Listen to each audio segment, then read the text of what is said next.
Hello guys, welcome back to our channel Pyasi institute. आज हम लोग क्लास 10 साइंस का चैप्टर नंबर 4 कार्बन एवं उसके यौगिक पढ़ने वाले हैं। इसमें हम इस चैप्टर को स्टार्ट करने से पहले यह जान लेते हैं कि यह चैप्टर इतना इम्पोर्टेंट क्यों है। और इस चैप्टर में आप अपनी बुक के स्टार्टिंग में यदि देखेंगे तो वहाँ पे आपको इसका विवरण दिया गया है कि भूपर्वती में खनिजों के रूप में यानी कि कार्बोनेट या हाइड्रोजन कार्बोनेट या आम भाषा में कहें तो कोयला एवं पेट्रोलियम, उसके रूप में कार्बन 0.02% है तथा वायुमंडल में कार्बन 0.03% है, यानी कि कार्बन डाइऑक्साइड के रूप में 0.03% है। इतनी कम मात्रा में होने के बावजूद इस पर हम एक अलग चैप्टर को आज पढ़ रहे हैं। यहाँ तक कि इस पर एक कार्बनिक रसायन एक अलग विषय भी बना हुआ है।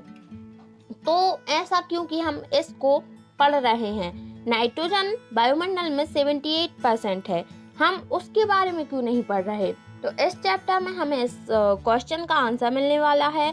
तो इस चैप्टर को स्टार्ट करते हैं और देखते हैं कि इसमें हमें क्या क्या पढ़ने को मिलेगा। कार्बन के कौन से गुण हमें देखने को मिलेंगे, कार्बन के क्या उपयोग हैं, कार्बन कहाँ कहाँ पाया जाता है और कार्बन से क्या क्या बना हुआ है। जैसे कि आप देखें तो हीरे यानी कि डायमंड के अंदर कार्बन है, हमारा शरीर भी कार्बन से मिलकर बना है तथा हमारे आसपास बहुत सारी चीज़ों में कार्बन पाया जाता है, जो आप इस चैप्टर में देखेंगे।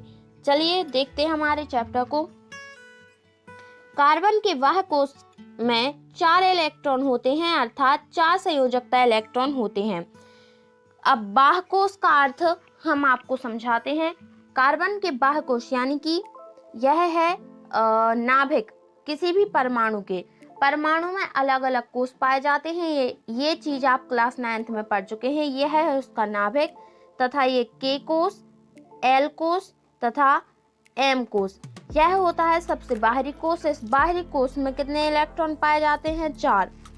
कार्बन की यदि हम परमाणु क्रमांक देखें, कार्बन का यदि हम परमाणु क्रमांक देखें तो वह होता है 6। तो पहले वाले में 2 इलेक्ट्रॉन होते हैं तथा दूसरे वाले में 4 इलेक्ट्रॉन पाए जाते हैं। सबसे बाहरी कोश में उसके 4 इलेक्ट्रॉन पाए जाते हैं। तो अब उसको अपना अष्टक पूरा करने के लिए, यानी कि अष्टक वो कहलाता है जिसमें बाहरी कोश में हम यदि 8 इलेक्ट्रॉन प्राप्त कर लें तो हमारा अष्टक कंप्लीट हो जाता है तथा हमारा परमाणु पूर्ण हो जाता है। तो उसको अपना अष्टक पूरा करने के लिए 4 इलेक्ट्रॉन या तो किसी और परमाणु से लेने होंगे या किसी और परमाणु को देने होंगे। तो इस चीज पर चर्चा हम आगे करेंगे। कार्बन 4 इलेक्ट्रॉन त्याग कर C4+ धनायन तथा 4 इलेक्ट्रॉन ग्रहण करके C4- ऋणायन बनाता है। यानी कि यदि कार्बन अपने 4 इलेक्ट्रॉन किसी को देता है तो वह धनायन बनाएगा तथा यदि 4 इलेक्ट्रॉन किसी से लेता है तो वह ऋणायन बनाएगा। ये हमने आपको पिछले वीडियो में बताया था कि यदि हम किसी से कोई चीज़ लेते हैं तो हम ऋणी कहलाते हैं। इसी तरह यदि हम किसी या कोई परमाणु किसी और परमाणु से कोई इलेक्ट्रॉन लेता है तो वह ऋणायन कहलाता है। 2 परमाणुओं के बीच इलेक्ट्रॉन के एक युग्म की साझेदारी के द्वारा बनने वाला आबंध सहसंयोजी आबंध कहलाता है। 2 परमाणुओं के बीच इलेक्ट्रॉन के एक युग्म की साझेदारी के द्वारा बनने वाला आबंध सहसंयोजी आबंध कहलाता है। इस चैप्टर में आपको इस आबंध को बहुत अच्छे से समझना होगा तथा यह चैप्टर परीक्षा में अंकों की दृष्टि से भी महत्वपूर्ण है। इससे सीधा 4 नंबर का क्वेश्चन आता है और इसमें आपको इलेक्ट्रॉन बिंदु संरचना बनानी होती है, जो हम आगे देखेंगे कि वो कैसे बनाई जाती है तथा सहसंयोजी आबंध क्या होता है। 2 परमाणुओं के बीच यदि एक परमाणु ये है तथा दूसरा परमाणु ये है तो इन दोनों के बीच इलेक्ट्रॉन की एक युग्म की साझेदारी को हम सहसंयोजी आबंध कहते हैं। देखिए, इसमें कोई भी परमाणु दूसरे परमाणु को पूरी तरह से अपने इलेक्ट्रॉन नहीं देता है, वह साझेदारी करते हैं। जैसे कि मित्रता में होता है कि एक दूसरे की चीजें शेयर की जाती हैं, इसी तरह यहाँ पर यदि जरूरत पड़ती है तो पहला इलेक्ट्रॉन दूसरे वाले इलेक्ट्रॉन से इलेक्ट्रॉन को ले सकता है, पहला परमाणु दूसरे परमाणु से इलेक्ट्रॉन को ले सकता है और जरूरत पड़ने पर दूसरा परमाणु पहले परमाणु से इलेक्ट्रॉन को ले सकता है। इसे कहते हैं साझेदारी द्वारा बनने वाला आबंध, जिसे सहसंयोजी आबंध कहते हैं। धीरे धीरे पढ़ते पढ़ते आप इस आबंध को बहुत अच्छे से समझ जाएंगे। अब आगे बढ़ते हैं। सहसंयोजी आबंध वाले अणुओं में भीतर तो प्रबल आबंध होता है, लेकिन इनका अंतराणुक बल कम होता है। फलस्वरूप इनके गलनांक एवं क्वथनांक कम होते हैं। देखिए, जो सहसंयोजी आबंध द्वारा जो अणु अपना आबंध बनाते हैं, उनके अंदर यानी कि उनके नाभिक के आसपास तो बहुत प्रबल बल होता है, यानी कि उनकी जो इलेक्ट्रॉन को पकड़ने की क्षमता है वो बहुत तेज होती है। लेकिन इनके जो अणु हैं, परमाणु के बाद अणु बनते हैं, तो जो अणु हैं उनके आपस में बल जो होता है वो बहुत कम होता है। इससे क्या होता है कि इनके जो गलनांक है और क्वथनांक है वो कम होते हैं। गलनांक यानी कि किसी वस्तु का गलना और क्वथनांक यानी कि किसी वस्तु का उबलना। तो ये बहुत धीमी आंच पर उबलने लगते हैं। इसके द्वारा बने आबंध या पिघल जाते हैं। कार्बन प्रकृति में विभिन्न रूपों में प्राप्त होता है। यह रूप इसके अपर रूप कहलाते हैं तथा यह गुण अपर रूपता कहलाता है। ग्रेफाइट एवं हीरा इसके दो क्रिस्टलीय अपर रूप हैं। देखिए, अपर रूप क्या होता है कि किसी भी तत्व के अलग अलग रूपों में वही चीज होती है। तो कार्बन के विभिन्न रूपों में कौन कौन सी चीजें हैं? एक है ग्रेफाइट, एक है हीरा। ग्रेफाइट और हीरा की पिक्चर आपको दिखाई जा रही है। हीरे में बहुत ज्यादा चमक होती है तथा दुनिया का सबसे ज्यादा कठोर तत्व अभी हीरे को ही माना जाता है। और ग्रेफाइट बहुत चिकना होता है। और ग्रेफाइट को आप पेंसिल आप यूज करते हैं लिखने में, उसमें आप जो ग्रेफाइट देखते हैं वह उसी का एक तत्व होता है। ग्रेफाइट चिकना तथा फिसलनशील एवं विद्युत का चालक होता है, जबकि हीरा अब तक का ज्ञात सर्वाधिक कठोर पदार्थ है। देखिए, ग्रेफाइट चिकना होता है तथा फिसलनशील होता है एवं विद्युत का चालक होता है, जबकि हीरा क्या होता है? सबसे ज्यादा कठोर है।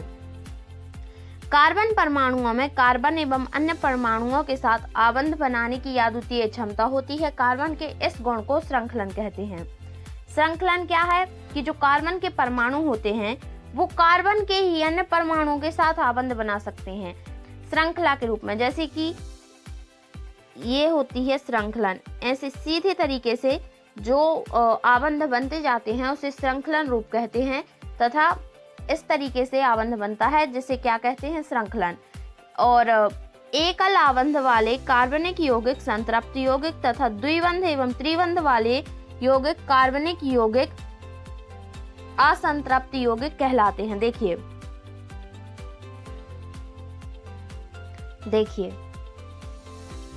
जो हाइड्रोजन होता है उसके पास केवल एक अणु होता है।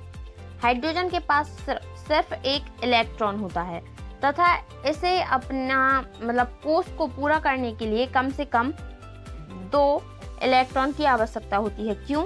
क्योंकि परमाणु के ये नाभिक होता है तथा इसके ये जो दूसरे नंबर का जो कोष होता है उसमें केवल 2 परमाणुओं की आवश्यकता पड़ती है, 2 इलेक्ट्रॉन की आवश्यकता पड़ती है। तो जब उसके हाइड्रोजन के पास एक इलेक्ट्रॉन पहले से है, उसे एक और इलेक्ट्रॉन की आवश्यकता है। तो हाइड्रोजन क्या करता है कि अपने एक दूसरे हाइड्रोजन के साथ साझेदारी करता है, सहसंयोजी आबंध बनाता है और कहता है कि यदि तुम्हें जरूरत पड़े तो तुम मेरा एक इलेक्ट्रॉन ले लेना और जब मुझे जरूरत पड़ेगी तो मैं तुमसे अपना एक इलेक्ट्रॉन ले लूंगा। तो इस तरीके से इनके बाहरी कोष में दोनों इलेक्ट्रॉन के बीच एक एक आबंध की साझेदारी हो जाती है तथा इसी आबंध को एकल आबंध कहा जाता है। एकल आबंध को हम क्या कहते हैं? संतृप्त। संतृप्त क्यों कहते हैं? क्योंकि इन्होंने सिर्फ एक आबंध की साझेदारी की है, तो यह संतृप्त होते हैं। अब देखते हैं द्विआबंध। द्विआबंध में क्या होता है कि 2 इलेक्ट्रॉनों की साझेदारी होती है। जिस तरीके से यदि हम देखें ऑक्सीजन को, ऑक्सीजन का परमाणु क्रमांक 8 होता है। अब जब उसका परमाणु क्रमांक 8 है तो यदि हम उसे कोषों में बांटें तो क्या होगा? देखते हैं। देखिए, ऑक्सीजन के पास यदि कुल 8 इलेक्ट्रॉन हैं तो उसके बाहरी कोष में 2 इलेक्ट्रॉन होंगे तथा उसके बाहरी कोष में 8 में से 2 जाने पर 6 इलेक्ट्रॉन होंगे। 1 2 3 4 5 6। तो इसे अपना अष्टक पूरा करने के लिए कितने इलेक्ट्रॉन की आवश्यकता है? उसे कुल 2 इलेक्ट्रॉन और चाहिए होंगे। क्यों? उसके पास 8 थे लेकिन उसके पहले वाले कोष में 2 भर चुके हैं, तो उसे 2 इलेक्ट्रॉन की आवश्यकता और होगी। तो ऑक्सीजन क्या करता है कि अपने ही ऑक्सीजन के एक दूसरे अणु के साथ सहसंयोजी आबंध बनाता है और कहता है कि जब जरूरत पड़े तो तुम मेरे ले लेना और जब जरूरत पड़ेगी तो मैं तुमसे अपने इलेक्ट्रॉन ले लूंगा। तो ये आप देख सकते हैं यहाँ पर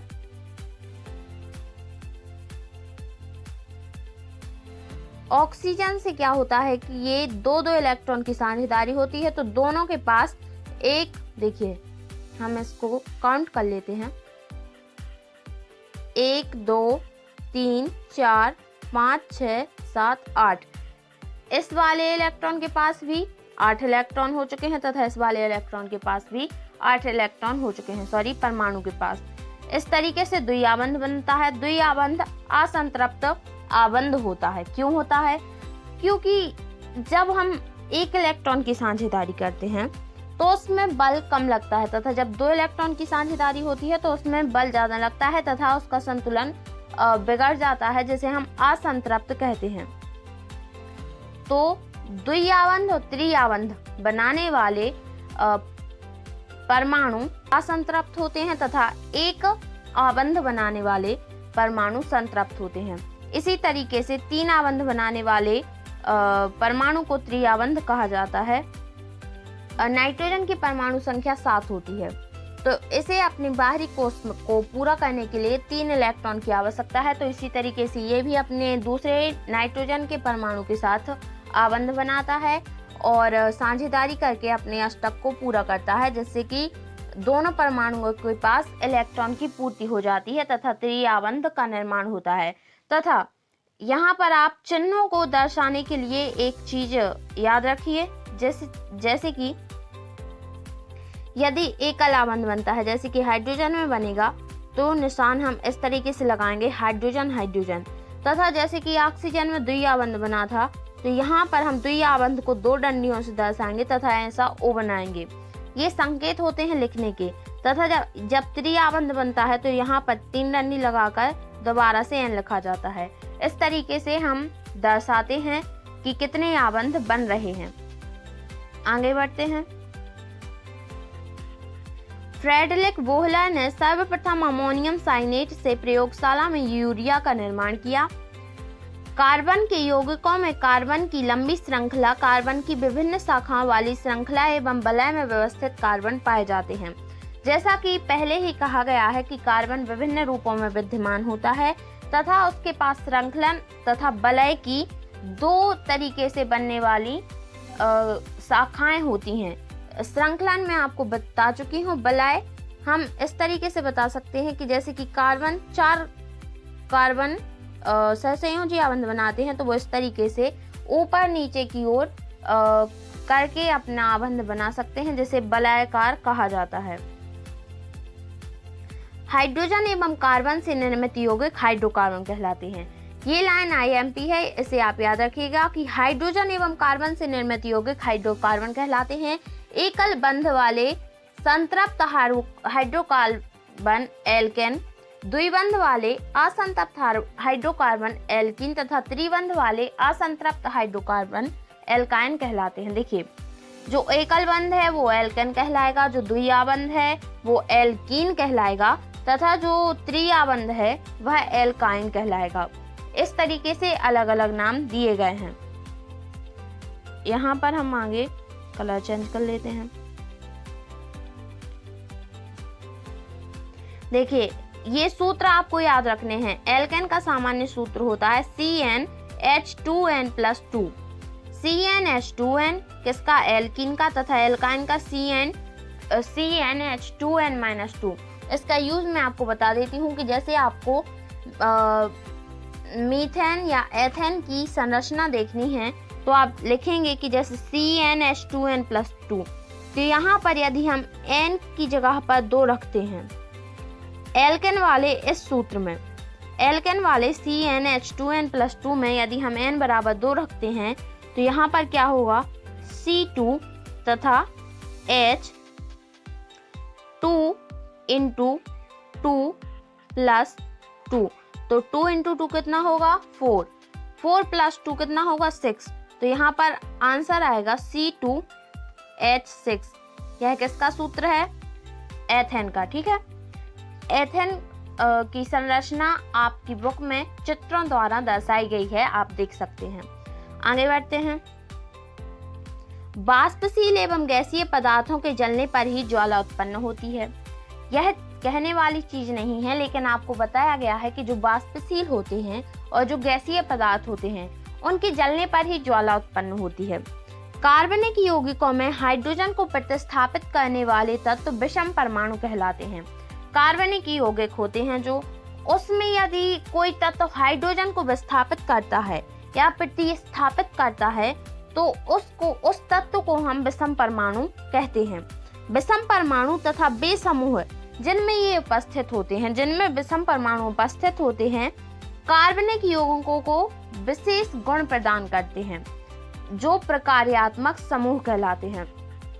पिछले साल हमारी बुक में से प्रकार्यात्मक समूहों को रिड्यूस कर दिया गया था, इनको पढ़ने की आवश्यकता नहीं थी, लेकिन इस साल अब उम्मीद नहीं है कि इन्हें हटाया जाएगा, इसलिए आपको ये पढ़ना जरूरी है। प्रमुख प्रकार्यात्मक समूह हेलो, क्लोरो, ब्रोमो, आयोडो, फ्लोरो तथा एल्कोहल, एल्डिहाइड, कीटोन एवं कार्बोक्सिलिक अम्ल हैं। ठीक है, ये नाम आपको याद रखने हैं। आगे बढ़ते हैं। यौगिकों की ऐसी श्रृंखला जिसमें कार्बन श्रृंखला में स्थित हाइड्रोजन को एक ही प्रकार का प्रकार्यात्मक समूह प्रतिस्थापित करता है, सजातीय श्रेणी कहलाता है। यदि किसी भी यौगिक में कार्बन को जो विस्थापित करने वाला या कार्बन में से हाइड्रोजन को जो विस्थापित करने वाला कोई समूह है, वो एक ही जाति का कब कहलाएगा, जब उसको एक ही प्रकार का प्रकार्यात्मक समूह प्रतिस्थापित करता है। आगे बढ़ते हैं। सजातीय श्रेणी में भौतिक गुणधर्मों में क्रमबद्धता होती है, लेकिन रासायनिक गुण एक समान होते हैं। कार्बोक्सिलिक अम्ल एवं एल्कोहलों की अभिक्रिया से बनने वाली यौगिक एस्टर कहलाते हैं तथा यह अभिक्रिया एस्टरीकरण कहलाती है। तो अब यदि आपसे पूछा जाए तो आप बता दीजिएगा कि एस्टरीकरण क्या है। आप कह सकते हैं कि कार्बोक्सिलिक अम्ल और एल्कोहल की जब अभिक्रिया होती है तो उसके अभिक्रिया के उपरांत बनने वाले उत्पाद को एस्टर कहते हैं तथा इस पूरी अभिक्रिया को एस्टरीकरण कहा जाता है। आपके बुक में जो एथेन, एथीन और एथाइन की परमाणु संरचना दिखाई गई है, हम उसको दिखा रहे हैं। यह है एथेन की इलेक्ट्रॉन बिंदु संरचना तथा आगे ये है एथीन की इलेक्ट्रॉन बिंदु संरचना। और एक चीज और, आपकी बुक में दहन के नाम से जो आपको पूरा एक टॉपिक पढ़ाया गया है, आपको वो पढ़ना जरूरी है। तथा एक इलेक्ट्रॉन बिंदु संरचना जो हर साल पूछी जाती है वो है मीथेन की, यानी जिसका सूत्र होता है CH4 मीथेन की इलेक्ट्रॉन बिंदु संरचना। मीथेन की इलेक्ट्रॉन बिंदु संरचना को हम बहुत ही सुंदर तरीके से देखने वाले हैं। देखिए, मीथेन को यदि हम दर्शाएं तो इस तरीके से दर्शाया जा सकता है। ये है कार्बन, एक ही कार्बन होता है जिसका सूत्र हमने अभी आपको बताया था कि CH4 होता है। तो C बीच में रहेगा, यानी कि कार्बन को हम बीच में रखेंगे तथा उसके चारों तरफ हम रखेंगे हाइड्रोजन को इस तरीके से। ये एक तरीके से दर्शाने का तरीका होता है और इसकी इलेक्ट्रॉन बिंदु संरचना को हम इस तरीके से दर्शाते हैं। C रहेगा बीच में। साइज को थोड़ा बढ़ा लेते हैं। कार्बन के हम यहाँ पर 4 अणु रख रहे हैं। अब हम हाइड्रोजन के अणुओं को ग्रीन कलर से दर्शा देते हैं। ठीक है, तो यहाँ पर हाइड्रोजन का एक अणु, दूसरे हाइड्रोजन का एक अणु, तीसरे हाइड्रोजन का एक अणु तथा चौथे हाइड्रोजन का एक अणु। इस तरीके से अणु बन चुके हैं। आप देखिए हर हाइड्रोजन को कार्बन का एक एक अणु मिल रहा है।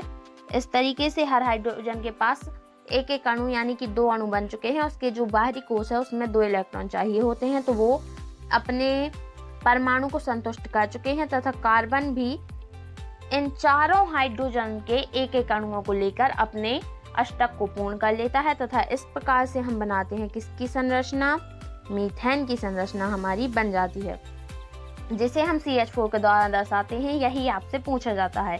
अब एक और इम्पोर्टेंट टॉपिक हम पढ़ने वाले हैं साबुन और अपमार्जक का। यह टॉपिक देखिए, इस टॉपिक को इम्पोर्टेंट कहा गया है क्योंकि यह त्रैमासिक, अर्धवार्षिक और प्री बोर्ड में क्वेश्चन के रूप में आया है कि क्या साबुन और अपमार्जक में अंतर बताइए। जो साबुन और अपमार्जक यानी कि डिटर्जेंट और सोप आप अपने घर में देखते हैं, जिनसे हम कपड़ों को डिटर्जेंट के द्वारा हम कपड़ों को साफ करते हैं तथा साबुन का उपयोग नहाने में किया जाता है, तो उनके बीच में क्या अंतर है तथा उनका निर्माण कैसे होता है, वो कपड़ों से मैल को कैसे हटाते हैं, इस क्वेश्चन के आंसर इस चैप्टर में आपको मिल जाते हैं। जी हाँ, इस चैप्टर में आपको उसके आंसर मिलते हैं। क्यों? देखिए, ये जो आप कुछ संरचना देख रहे हैं यह आपके बुक से ही ली गई है। यह क्या दर्शाती है? मिसेल का निर्माण, यानी कि ये जो बीच में है ना, ये एक तेल की बूंद है या तेल का एक दाग है, उसको हटाने के लिए ये डिटर्जेंट ये घेरा बनाता है। ये देखिए, एक मिनट,